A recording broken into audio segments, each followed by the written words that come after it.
Hello, welcome my channel G Tech education. और आज G Tech इसके क्लास में नाउन का लाए हैं 3 part possessive case, noun, apostrophe, जो कि बहुत इंपॉर्टेंट है, सभी एग्ज़ाम में आता है, आपके सभी कॉम्पिटिटिव एग्ज़ाम में। तो बिना देरी करे लेसन शुरू कर रहे हैं। Possessive case rule number first. Possessive case means noun plus S to show authorship, origins and kinds. Possessive case का अर्थ है नाउन का जो किसी का अधिकार या उत्पत्ति या प्रकार को प्रकट करता है। जैसे एग्जाम्पल है, दिस इज़ मोहन्स बुक, यह मोहन की किताब है। तो मोहन का इस किताब पे अधिकार है, ये दिखा रहा है यह अपना अधिकार या आधिपत्य। सी रीड्स वाल्मीकि's रामायण, वह वाल्मीकि की रामायण डेली पढ़ती है। तो यह वाल्मीकि, रामायण किसकी है? वाल्मीकि की। तो ये जो है एपोस्ट्रोफी लगा के एस लगा है, तो ये आपको अथरशिप दिखाता है, उसका अधिकार दिखाता है। तो इस तरह से रूल नंबर 19 पे चलते हैं। तो रूल नंबर 19 में है, if any things show authority of to persons use the after seconds name. यदि कोई जो है चीज़ जो दिखाती है दो व्यक्तियों को उसी पर अथॉरिटी दिखा रही हो, तो उसमें जो है हम सेकेंड वाले नाम, जो दूसरा नाम है, उसके बाद हम एपोस्ट्रोफी लगा के एस का प्रयोग करेंगे। This is Ram and Sohan's house, यह राम और सोहन का घर है। तो यहाँ पर दो व्यक्ति हैं, राम और सोहन। इसके बाद सोहन के बाद हम एपोस्ट्रोफी लगा के एस का प्रयोग करेंगे, क्योंकि इस हाउस पर, घर पर जो है इन दोनों का अधिकार है। इस तरह से इसको नोट ध्यान रखें। If different things have the authority different persons use every persons apostrophe S. यदि भिन्न भिन्न चीज़ें हैं और उन पर जो है उनका भिन्न भिन्न लोगों का अधिकार है, तो हम प्रत्येक व्यक्ति के साथ एपोस्ट्रोफी एस का प्रयोग करेंगे। एग्जाम्पल है, these are Mohan's and Sohan's books, ये मोहन और सोहन की बुक्स हैं। अब ये ध्यान देने वाली बात है, ये बुक्स जो हैं वो मोहन की भी हैं और सोहन की भी हैं, तो दोनों का अधिकार है। तो यहाँ पे दोनों के लिए हम एपोस्ट्रोफी एस का प्रयोग करेंगे। ठीक है, तो इस तरह से आप इसको नोट करते हुए चलें किसी डायरी में पेन से, तो जो कि है आप आगे कभी भी एग्ज़ाम में आते उसके लिए आपके लिए बहुत इम्पोर्टेंट हो सके। रूल नंबर आते हैं 20 पे।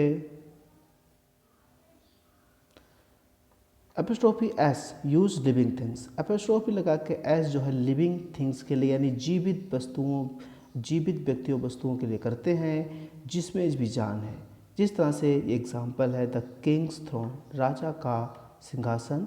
द गवर्नमेंट हाउस, गवर्नमेंट यानी कि जो है आपका सरकार का, ठीक है, जो भी आधिपत्य है उसका अधिकार है। तो हम जो इसमें लगाएंगे जो लिविंग थिंग्स है उसके लिए हम इसका प्रयोग करेंगे। जैसे यानी कि एग्जाम्पल आ जाता है, राम्स काऊ, राम की जो है वो काऊ है या राम्स बुक है।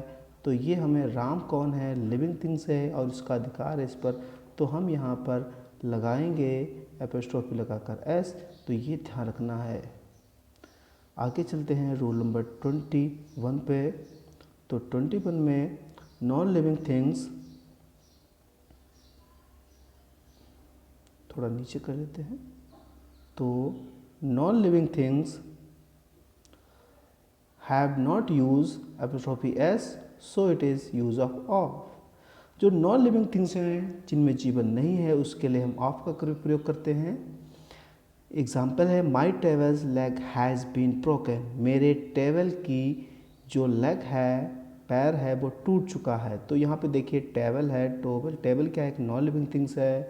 तो यहाँ पर हम यूज़ करेंगे, इस तरह सेंटेंस बनाएंगे, leg of my table has been broken, मेरे टेबल की लेग टूट चुकी है। तो यहाँ पर हम ऑफ का प्रयोग करेंगे। That is most important question है। Rule number 22, apostrophe S use with name of personified object. जो भी पर्सोनिफाइड है यानी मानवीकृत है ऑब्जेक्ट, उसके लिए हम एपोस्ट्रोफी एस का प्रयोग करते हैं। एग्जाम्पल है nature's law, duty's call, sorrow's tears. इस तरह से इसको आप ध्यान करके नोट कर लें कॉपी में, कोई नोटबुक में, तो ये आपके लिए आगे एग्ज़ाम के लिए बहुत ही अच्छा रहेगा। इस तरह से हम चलते हैं आगे रूल नंबर 23 पर। Noun which express time, space, weight, use. जो नाउन जिसमें जो है आपको दिखाया जा रहा हो भाव किसी टाइम, समय का, स्पेस, स्थान, और वेट, वजन का, तो हम एपोस्ट्रोफी लगा के एस का प्रयोग करते हैं। जैसे ईयर्स पीरियड, ए स्टोन्स थ्रो, स्थान पर किसी वर्ष का समय, फुट्स लेंथ और पाउंड्स वेट, तो वजन, स्थान और समय के लिए इसका प्रयोग करते हैं एपोस्ट्रोफी एस का। That is most important. ये जो है यूपी ट्रिपल एस सी में क्वेश्चन आया था और एसएससी के लिए भी बहुत इम्पोर्टेंट क्वेश्चन है। Next question, question number 24।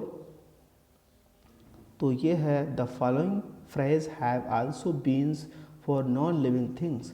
निम्नलिखित फ्रेज का प्रयोग हम नॉन लिविंग थिंग्स के लिए करते हैं। जैसे एग्जाम्पल है for mercy's sake, out of harm's way, at one's wits end journey's ends.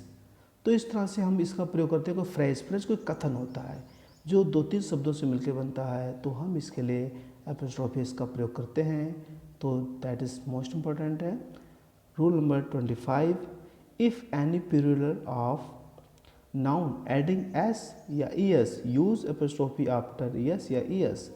यदि कोई प्लूरल नाउन के लास्ट में, अंत में यस या ईएस लगा है तो एपोस्ट्रोफी के बाद हम यस या ईएस का प्रयोग करते हैं। जैसे एग्जाम्पल है Meena is a student of SA girls college. तो यहाँ पे गर्ल्स, यहाँ पे पहले हम लगाएंगे गर्ल्स और फिर बाद में एपोस्ट्रोफी का प्रयोग करेंगे, ये ध्यान रखना है। यदि कोई सेंटेंस आ जाता है, ठीक है, गर्ल्स एपोस्ट्रोफी एस, तो यहाँ पर ऐसे नहीं लगाएंगे, हम लगाएंगे इस तरह से।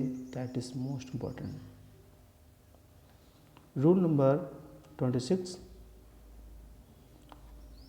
If make plural of son in law, brother in law, sister in law, etc to use apostrophe s main indicates word। तो हम जो है अगर कोई वर्ड इस तरह से आता है सन इन लॉ है, ब्रदर इन लॉ है, तो हम जो है इसका एपोस्ट्रोफी सन में ही एस का प्रयोग करेंगे। जो मेन वर्ड इंडिकेट कर रहा है उसमें ही एस का प्रयोग करेंगे। ब्रदर में लगा देंगे ब्रदर्स इन लॉ हो जाएगा, सिस्टर हो जाएगा तो सिस्टर इन लॉ हो जाएगा। ये ध्यान रखें, सन से सन्स इन लॉ, ब्रदर से ब्रदर्स इन लॉ और सिस्टर से सिस्टर्स इन लॉ। इस तरह से हम इसका प्लूरल बनाएंगे। Rule number 27, if any title have many words of adding them the apostrophe S in the words. यदि कोई टाइटल बहुत सारे शब्दों को से जुड़ा हुआ है तो उनमें हम एपोस्ट्रोफी का अंत शब्द में ही करेंगे। जैसे एग्जाम्पल है द किंग्स ऑफ सुल्तानपुर सन, सुल्तानपुर के राजा का पुत्र। तो ये टाइटल जुड़ा है तो हम इसमें अंत वाले शब्द में ही एपोस्ट्रोफी एस का प्रयोग करेंगे। तो इसे आप ध्यान से समझ लें। नहीं समझ आता तो प्लीज़ कमेंट करें, और मेरे अगर द्वारा पढ़ाया हुआ लेसन समझ में आ रहा है तो प्लीज़ लाइक करें, सब्सक्राइब करें, या जो भी कमी है तो प्लीज़ कमेंट करें। तो आपके लिए मैं पूरी कोशिश करूँगा और भी अच्छी तरह से वीडियो बनाने की। इस तरह से आपका रूल नंबर होता है 28, apostrophe at 2 words are not use together. जिस तरह से हम एपोस्ट्रोफी का प्रयोग 2 शब्दों के लिए, 2 शब्द जो आपस में जुड़े हैं, तो हम उसके लिए साथ साथ नहीं प्रयोग करेंगे। एग्जाम्पल है his father's sister's son is going to Delhi. उसके पिता की पुत्री का पुत्र दिल्ली जा रहा है।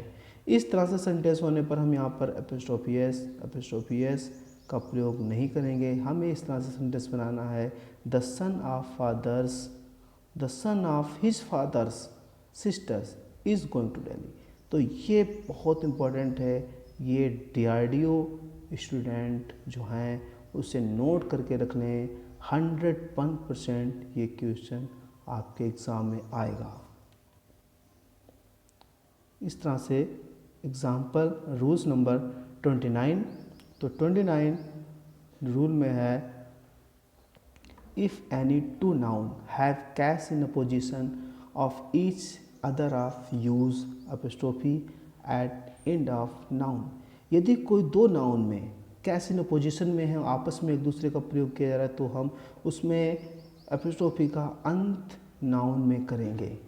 एग्जाम्पल है, Narendra Modi the prime minister of India's speech is very inspiring. तो नरेंद्र मोदी तो एपोस्ट्रोफी, देखो ये सब लोग ध्यान रख लें आप, बहुत ही इम्पोर्टेंट है। एपोस्ट्रो जो है केस इन पोजीशन कहाँ पे होता है, जब कोई व्यक्ति एक व्यक्ति होता है और उसी की ही विशेषता दूसरे शब्द में की जाती है, तो वहाँ पर केस इन पोजीशन होता है। जैसे नरेंद्र मोदी और प्राइम मिनिस्टर ऑफ इंडिया कौन है, नरेंद्र मोदी, तो ये हमारा केस इन पोजीशन है। तो हम ये जो लास्ट में अंत है इसमें हम एपोस्ट्रोफी एस का प्रयोग करेंगे इस तरह से।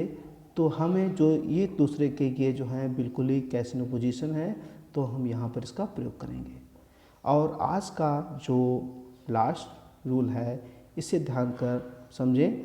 सम times does use not use place of shops after.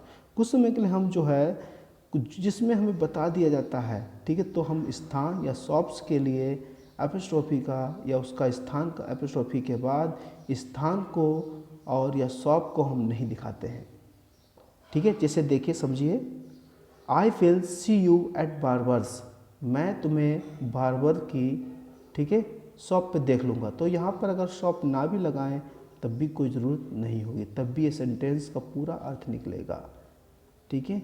तो यहाँ पर एपोस्ट्रोफी एस का प्रयोग होने के बाद स्थान या शॉप को हम नहीं दिखाएंगे। तो आज का वीडियो आपका कैसा लगा, तो आप जो है मेरे चैनल जीटेक एजुकेशन 1 को लाइक करें, सब्सक्राइब करें और बताएं कि आप जो है मेरा वीडियो कैसा लगा। Thanks to subscribe and like my channels and watching you. मिलते हैं नेक्स्ट वीडियो में, जो कि प्रैक्टिस होगा नाउन का, बहुत इंपॉर्टेंट प्रैक्टिस है। इस प्रैक्टिस को आप ज़रूर देखें और देखें आपने क्या क्या सीखा है। यदि प्रैक्टिस आपने नहीं की तो आपको कुछ भी नहीं पता है। प्रैक्टिस सेट नेक्स्ट वीडियो में आपको मिलेगा। तब तक के लिए धन्यवाद।